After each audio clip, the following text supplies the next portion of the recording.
ավելի քան 30 տարվա կոնֆլիկտը, ընդ որում թվաբանության առումով պետք է արձանագրենք, որ այս խնդիրը կոնֆլիկտի պատմությունը սկսել է 88-87 թվականների վերջից, 88 թվականից եւ ըստ էության շարունակվել է, թե շարունակվում է մինչև օրս։ Ըստ էության քաղաքական առումով կոնֆլիկտը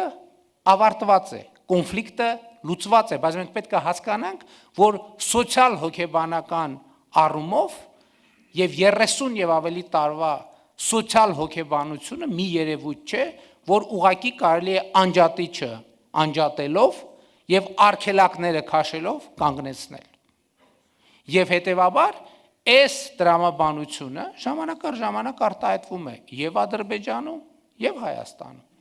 արտահայտվում է մամուլում,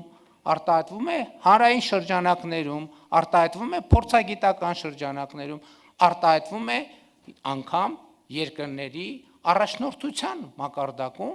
եւ մենք պետք է նաեւ այս երևույթի հետ հարաբերվելու ճիշտ բանաձևեր գտնենք։